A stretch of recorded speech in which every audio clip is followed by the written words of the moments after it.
নমস্কার বন্ধুরা, মা মেয়ের রান্নাঘরে আপনাদের সকলকে জানাই আবারও স্বাগত।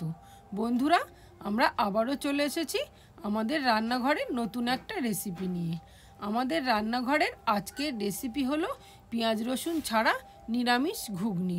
রেসিপিটা শেষ পর্যন্ত দেখবেন, ভালো লাগলে লাইক শেয়ার করবেন আর চ্যানেলটাকে সাবস্ক্রাইব করে আমাদের পাশে থাকবেন। তো চলুন দেখে নেওয়া যাক আজকের রেসিপিটি।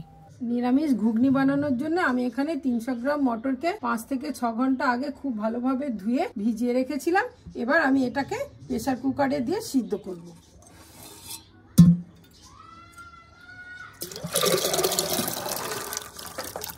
মটরটাকে আমি প্রেসার কুকারের মধ্যে দিয়ে দিলাম। আর মটরটা যাতে খুব তাড়াতাড়ি খুব ভালোভাবে সিদ্ধ হয় তার জন্য আমি এখানে 1 চিমটি পরিমাণ খাওয়ার সোডা দিয়ে দিলাম। মটরটাকে আমি প্রেসার কুকারে দিয়ে দিয়েছি আর ওর সঙ্গে আমি 2টো আলুকেও সিদ্ধ করতে বসিয়ে দেব।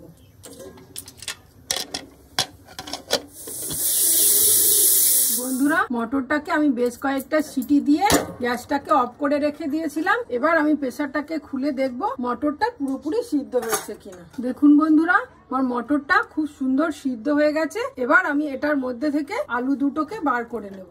আলু দুটোকে বার করে নিলাম। এবার আমি আলু দুটোকে ছাড়িয়ে খুব ভালোভাবে মেখে নেব, তারপর আমি ফিরে আসছি আপনাদের কাছে। বন্ধুরা, আমার আলুটা ঠান্ডা করে মাখা হয়ে গেছে। এবার আমি ওভেনে একটা কড়াই বসিয়েছি। কড়াইটা গরম হয়ে গেছে, তাতে আমি পরিমাণ মতো সরিষার তেল দিয়ে দিলাম। গরম হয়ে গেছে, আমি ওই তেলের মধ্যে দিয়ে দিলাম 2টো তেজপাতা, 2টো মুখ ফাটানো এলাচ ও কয়েক টুকরো দারচিনি, 2টো শুকনো লঙ্কা আর খুব অল্প পরিমাণে জিরে। সমস্ত মশলাগুলোকে দিয়ে আমি খুব ভালোভাবে তেলের সঙ্গে নেড়ে নিলাম।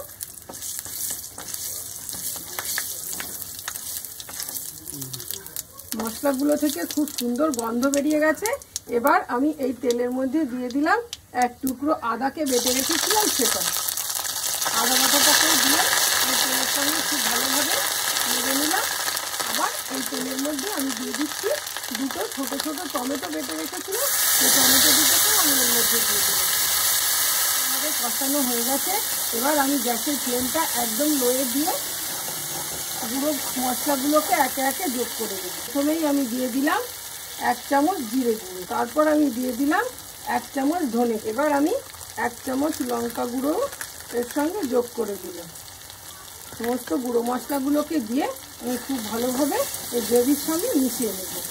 বন্ধুরা, আমার মশলাগুলো খুব ভালোভাবে কষানো হয়ে গেছে। এবার আমি এই মশলার মধ্যে খুব সামান্য পরিমাণ গরম জল দিয়ে দেবো। আমি মশলাগুলোকে খুব ভালোভাবে জলের সঙ্গে মিশিয়ে নেব। এবার যে আলুটাকে আমি মেখে রেখেছিলাম সেই আলুটাকে অল্প অল্প করে আমি এই গ্রেভির সঙ্গে মেশাতে থাকবো। বন্ধুরা, আমরা দোকানে যে ঘুগনি খাই সেই ঘুগনিতে আলুর স্বাদ পাই, কিন্তু সেই আলুটাকে আমরা দেখতে পাই না। আলুটা এইভাবেই মিশিয়ে ঘুগনিটা তৈরি করা হয়। এবার আমি গ্যাসের ফ্লেমটা হাইতে করে দিলাম। বন্ধুরা, আমার সিদ্ধ আলুগুলো গ্রেভির সঙ্গে খুব ভালোভাবে মেশানো হয়ে গেছে। এবার আমি এর মধ্যে স্বাদ মতো লবণ দিয়ে দিলাম আর দিয়ে দিলাম সামান্য পরিমাণ হলুদ। তো সিদ্ধ মটরগুলো এই গ্রেভির সঙ্গে যোগ করে দিয়েছি। এবার আমি এর মধ্যে পরিমাণ মতো গরম জল যোগ করে দেবো। এখানে গরম জলই যোগ করতে হবে, ঠান্ডা জল যোগ করলে হবে না। আপনারা যতটা পরিমাণ ঘুগনিতে ঝোল রাখতে চান ততটা পরিমাণই গরম জল দেবেন। আমি ঘুগনির ঘনত্বটা এরকম করেছি। ঘুগনিটা খুব ভালোভাবে ফুটে গেছে। এবার আমি এই ঘুগনির মধ্যে স্বাদ মতো চিনি যোগ করে দিলাম। চিনিটাকে যোগ করে আমি একটু খুব ভালোভাবে নেড়ে দেব। চিনিটা গলে গেছে। এবার আমি এর মধ্যে 1 চামচ পরিমাণ গুঁড়ো গরম মশলা যোগ করে দিলাম। গরম মশলাটা দিয়ে আমি খুব ভালোভাবে নেড়ে চেড়ে নামিয়ে নেব। এইভাবে আমাদের নিরামিষ ঘুগনি তৈরি হয়ে গেল। আর কিছু পরিমাণ জিরে গোলমরিচ গুঁড়ো আমি উপর থেকে ছড়িয়ে দিলাম। পরিবেশন করার জন্য এটাকে আমি একটা পাত্রে তুলে নিয়েছি। এবার উপর থেকে কিছু শসা কুচি, কিছু ঝুরি ভাজা চানাচুর,